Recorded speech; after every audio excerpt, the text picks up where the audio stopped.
प्रेम से बोली बाबा बासुकीनाथ की।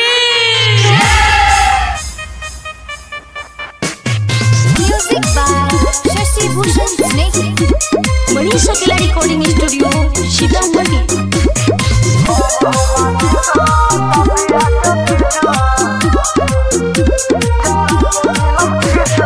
पैदल चलल जाई बाबा के दुआरी, कैला हो बम तू कवनो सवारी, लागता कि घाम दीही देहिया के जारी, चल कौनो छैया में लीही नींद मारी। बम हो माचिसला सफिया के खींचला, लागता वे घाम ता जरा के चिलम घींचला। पैदल चलल जाई बाबा के दुआरी, कैला हो बम तू कवनो सवारी, लागता कि घाम दीही देहिया के जारी, चल कौनो छैया में लीही नींद मारी। बम हो माचिसला सफिया के खींचला,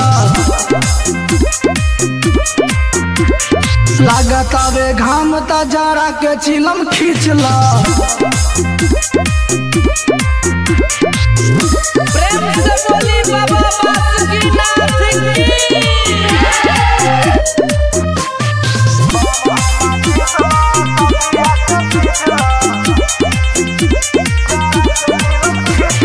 सुन बम अब बर्दाश्त न होई, कठिन होई रहिया पास न होई।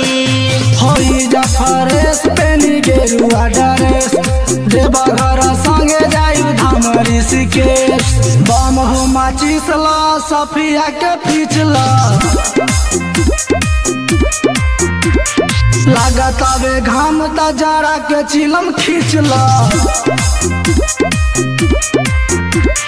पैदल चलल जाई बाबा के दुआरी, कैला हो बम तू कवनो सवारी, लागता कि घाम दीही देहिया के जारी, चल कोनो छैया में लीही नींद मारी। बम हो माचिसला सफिया के खींचला, लागता वे घाम ता जरा के चिलम खींचला। प्रेम से बोली बाबा बासुकीनाथ की।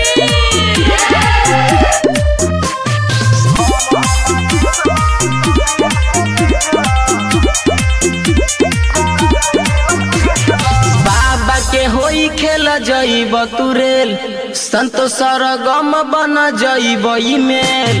कहे सुनील बड़ा दास न होई, देहिया के दर्द साफ न होई। बम हो माचिसला सफिया के खींचला, लागता वे घाम ता जरा के चिलम खींचला।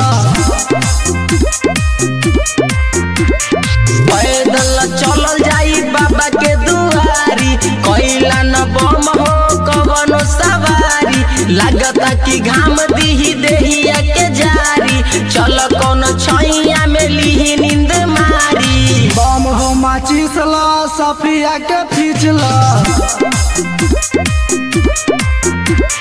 लागता वे घाम ता जरा के चिलम खींचला।